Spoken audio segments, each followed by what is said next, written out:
A federal high court sitting in Abuja has ordered the federal government to account for $5 billion Abacha loot and for the details of spending the money to the public.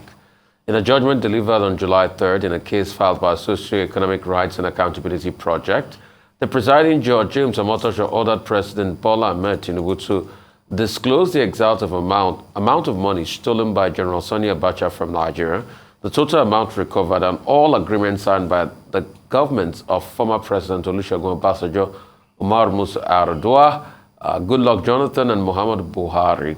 The judge also ordered the government to disclose details of the project executed with the Abacha loot, locations of any such project, and the names of companies and contractors that carried out projects since the return of democracy in 1999 till date, and the quote, as well as specific roles played by the World Bank and other partners in the execution of any project funded with the Abacha loot. Joining us now is Kolawole Oluwadare, Deputy Director, Socio-Economic Rights and Accountability Project, SERAP. Great to have you. Can you tell us more about why SERAP did take the government to court as regards the Abacha loot? Yeah, it was a follow-up to a Freedom of Information request that we've sent to the government. Okay. That was in 2020. Naturally, we should have gotten a response within 7 days. And that was against the backdrop of a tranche of Abacha loot that reportedly come in at that time. And so failing to answer the request, we had gone to court. Unfortunately, he ended up as one of those public interest litigations that we would have to do to compel government to do the right thing. And 3 years down the line, here we are with the judgment. But basically, it shows, and at that time, which is relevant even now, the failure, the lack of transparency and accountability in the management of public funds. It's just important now because these funds, you can call them a windfall or something that come in at the least expected time. But it's also important that we understand and we know really how these funds have been managed. Well, the court pointed out that the Ministry of Finance is holding the wrong end of the wicket with regard to Section 7 of the Freedom of Information Act. So big triumph for SERAP. But two quick issues. One, how did SERAP arrive at the conclusion that the Abacha loot is a sum of $5 billion. Okay? Did you get any records to say we're looking for $5 billion? And secondly, the court has ruled that within 7 days, the Minister of Finance should respond. What if the Minister of Finance fails to do so?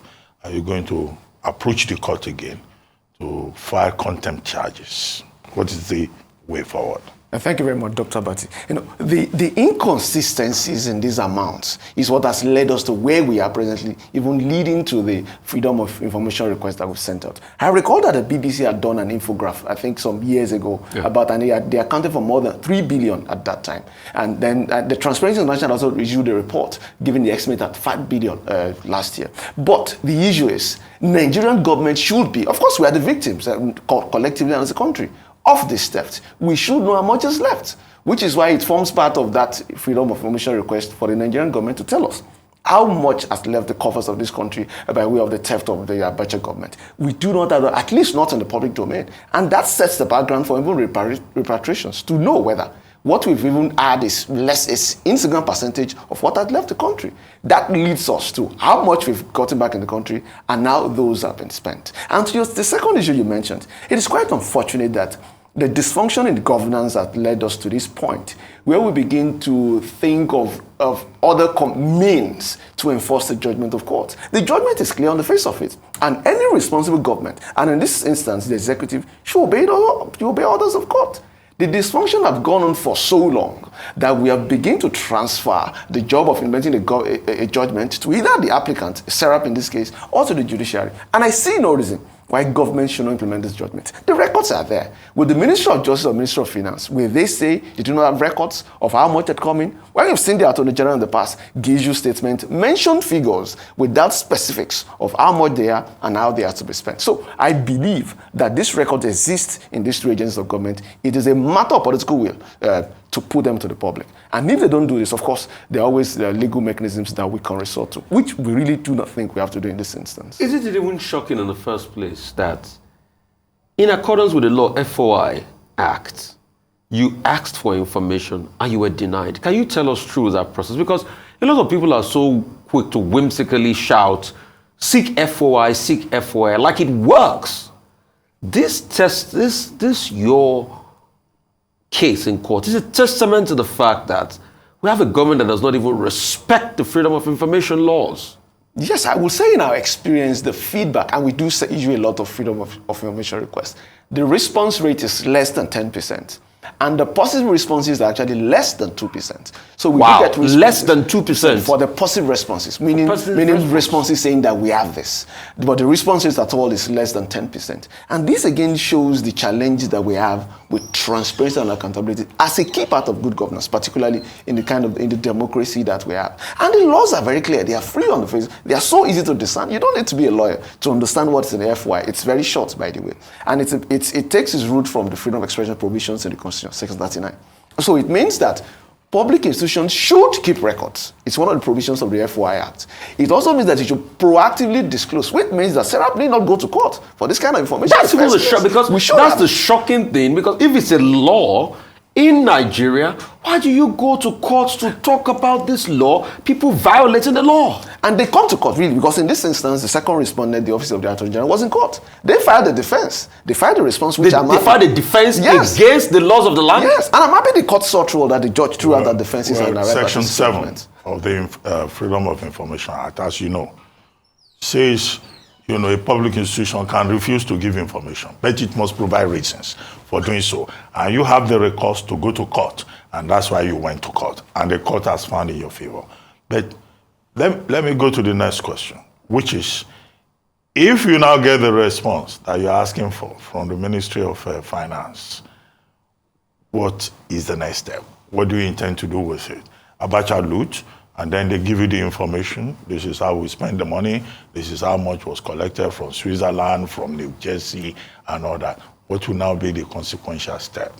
Thank you, Dr. Batiste. On the issue of Section 7, yes. like lawyers will say, a law is read in its entirety. We can't read it in isolation. Yes. The provisions that's the ruling of the judge. No, he just mentioned that section. His lordship mentioned to reinforce the necessity to give that law. I know. I read the details. But the gravamen of the law is that even in instances where public institutions can withhold information, there are various provisions, Section 11, Section 24, that still balances that withhold with that act of withholding against public interest. And in this instance, how will the government justify that it is in the public interest? It is protecting public interest not to disclose this information. It's very hard to make that argument. It cannot be in the public interest not to disclose information, because as I said on this program yesterday, it's about the right to know. Yes. But I'm now saying, if you have that information, what are the next steps for you? Just in case. Which is why this suit in the first place and this judgment is in the public interest. So part of the prayers of SERAP is not only to provide SERAP, but to publish by every means available as provided in the Freedom of Information Act. The aim of SERAP is in the public interest, is to make sure that Nigerians have access to this information and are able to use this as an accountability tool to all those in offices to power. So it is not enough for government to say, for instance, that government released last year that 1.9 million households have benefited from the social safety net program to live out of poverty. Incidentally, that same month, in November, the Nigerian Bureau of Statistics brought out its report that more than 130 million Nigerians are poor. How can you justify that? So the aim is to ensure transparency and accountability, and that Nigerian citizens can own this drive for good governance by holding government to account. So it's not about SERAP. It is about the citizens and the people of this country to hold their leaders to account. What I want to know, what are those provisions that says that public institutions might not give out information? On what grounds? Because these things are supposed to be transparent. In the furtherance of national peace, coexistence, and national development. These are monies looted away in the space of 5 years. What are those parts of those FOIBs that says you might not be able to? And maybe we should start calling for the repeal of those sections on the FOI. Not necessarily, really. Not the law. And therefore, I must say, is a beautiful piece of legislation. But what we have always found in this country, and we have a lot of precedent to show that, is the impunity and the inefficiency that works in public institutions that makes it. So why do we have that impunity? It is because of the lack of political will from the highest office in the land to the lowest, and that is what has made those laws look redundant. So the laws are not the problem. I dare say they are not perfect, but the laws are not the problem. The problem is to ensure that people are held accountable, and so the laws is tools of social engineering. If you look at the FOI, for instance, it says an example, because the law is forward-looking. It can anticipate some. Maybe there are good reasons why public institutions will not release information. For instance, national security, maybe salaries or names of those who are working in some security apparatus. Of course, maybe the geographical layout, the designs of some of the buildings that house our intelligence and defense systems. Let's say classified information. Classified information. Yeah. But even at that, for every mention of those things in the F4I Act, there is always a subsection that says that the judge, and this is very important, it means that when you subject it to adjudication before the court, it is the court that finally looks at the information, looks at public interest, and determines on that balance whether the information should be released or not. It is not for the public institution to determine that based on national security, which is seen used a lot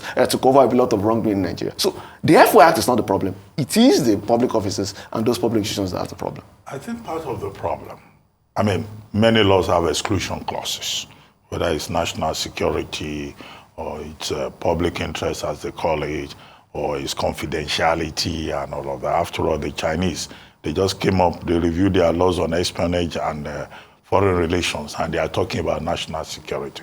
But you've made a point, which is one of the clauses in Section 7. If you are aggrieved, you go to court.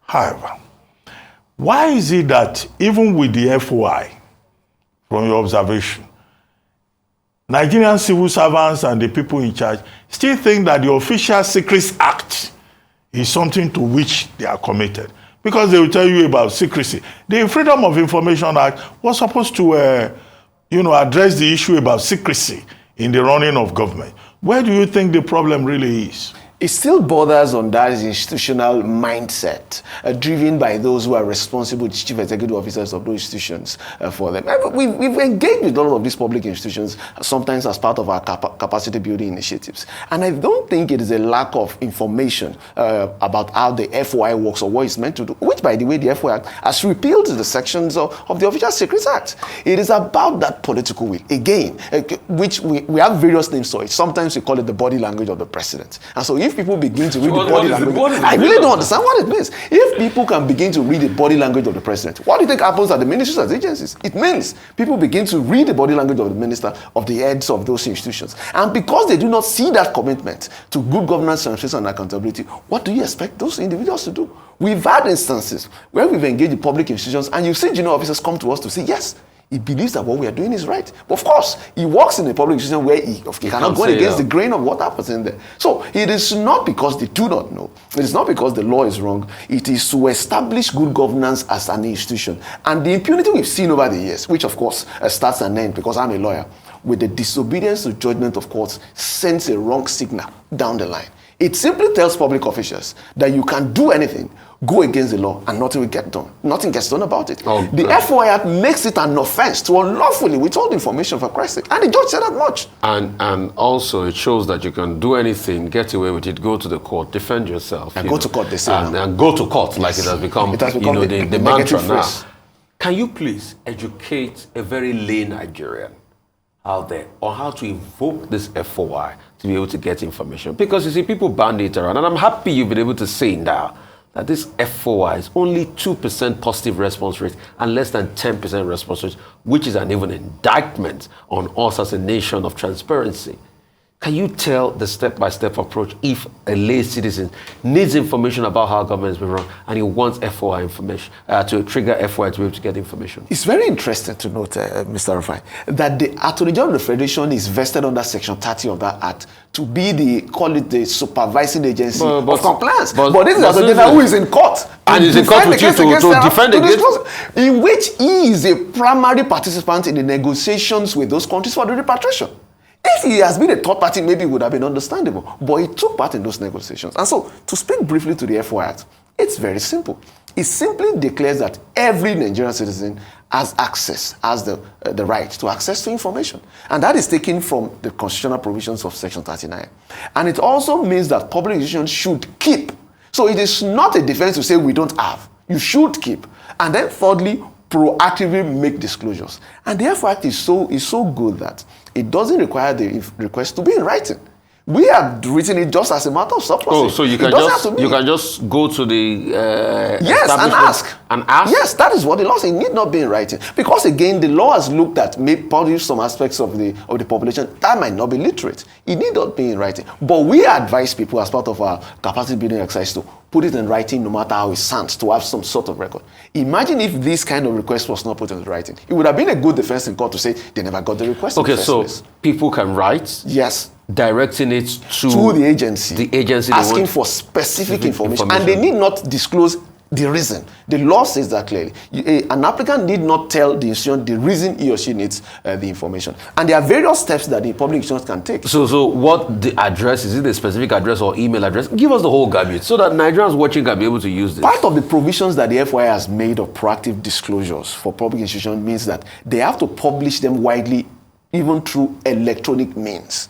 And that means that whether through your website portals or email. So we have a lot, nearly all institutions in Nigeria have some kind of feedback system, info@so.org. That would suffice as long as you have the proof. And if you go to the account and write a letter, it would suffice too. So the problem is not the mechanisms, but those who are at the back end who are supposed to keep this. And the law has envisaged all this, that can happen. Does a lawyer need to write on your behalf, or you can write as a Any citizen? individual can write. You don't need a lawyer to write. The only time you might need a lawyer is if you want to go to court, pursuant to Section 20 of the Act, to enforce your right when The it is denied. principle of the FOI, as you well know, is that, as you stated, it's a law for everybody. Okay? It's not for journalists. One misconception sometimes, when people hear Freedom of Information Act, they think it's for journalists. It's not for journalists, it's for everybody. It's not for lawyers alone. The whole objective is to create an open society rather than have a government that operates like a secret society, because the Nigerian government tends to operate like a secret society. But I would like you to use this opportunity to tell us a bit more about some of the other cases, because SERAP is almost permanently in court. What are those other things that you are pursuing, particularly with regard to the recent elections, the ongoing post-election process? What are those big issues for SERAP? Thank you very much, Dr. Abati. I think that we have focused too much on the democratic process and left governance as a key issue. Yes, we go to polls every 4 years, but governance is a continuum, and it's even the aspect of governance that decides what happens at the polls. So the emphasis should be on governance, which is why we focus on the various governance mechanisms that drive on the elections, politics, and the vital aspects of democracy. A good case in point will be the payment of pensions to former governors and the deputies, and also the issue of double emolument, which is a drain on our resources, which translates to the level of poverty we've seen, the rising cost of living, and the cost of governance. We need to tackle those. We have cases in court on various aspects of this issue, even challenges on the allocations that have been made to the National Assembly. For instance, the 10th National Assembly, they might be doing, or they might plan to do, I do not know, but we've always known the norm is to discuss their pay and their allowance. This is a drain on Nigeria's resources. In the 2023 budget, they got a chunk of 128 billion naira. And I think they had said that 30 billion of that is for some kind of emoluments for those who are leaving, and for they call it inauguration for those who are coming in. These are funds that could be put to better use for Nigerians. And these are some of those issues that we have in court. But all these issues revolved around transparency and accountability, good governance, which we've seen is a major enabler of socioeconomic rights. It is unfortunate that we have to end up in court on this issue. It's not because we like to go into court. We are lawyers, yes. It's legal advocacy and it's perfectly legal. But we would rather prefer a situation where government listens to this advocacy overtures, call them public advisories, and take a cue from that in applying their policies. But what we've seen is that sometimes government labels this kind of activism, call it advocacy, as some sort of critical view. They won't think they look at it from a political point of view, and it's not. This is simply about good governance. And that makes us able to deliver, to develop as a country, devoid of what I've come to see as pedestrian sentiments. What would you say as regards the attacks on politicians on SERAP? Because a lot of them have been on the receiving end and has constantly said all sorts of things about SERAP. I mean, one was in the news recently saying all sorts about SERAP. What would you say about all of that? Of course, that's expected, really. One would expect that kind of feedback. We do get it in court, too, from the various suits we defend. And a good thing, really, we do get some of the lawyers in court who also, lawyers on the other side who say, yeah, they like what we're doing. So again, we understand that, and it's a balance. But we must look at these issues from the concept of democracy, where we do not all need to agree, but we can agree on the basics of what brings human development. So those attacks, even though they are politically motivated from those who are doing them, we see it as a form of engagement and feedback to what we're doing. If at all, it encourages us to do more. Read. How do you buffer? Because they might be, because obviously we know SERAP is funded. How do you buffer about political attacks in the future that might want to destroy funding structures and LUCLOS and things like that? What we ensure we do in our own strategic planning and the advocacy we do is to ensure that we remain objective, and it's basically legal advocacy. So it means that for every advocacy initiative we take, there must be a basis in law, either in the local laws or the various conventions that Nigeria has ratified to. It creates it. So it's not about sentiment. It's not about what SERAP wants. It is because the law says this, and Nigerian leaders and authorities must follow. And so we've been objectively able to deliver on that consistently over the years. Okay, let me ask you a political question. Now, not as a spokesman for SERAP, but as a Nigerian citizen. What do you think of the recently concluded democratic process? Well, it's still ongoing. After all, we still have post-election disputes. What do you think of, the entire process? Dr. Bai, are you talking about the 2023 general elections? Your personal view. You don't need to. Because Dr. Bai, I'm not here in my personal capacity, and I'm very hard to do that.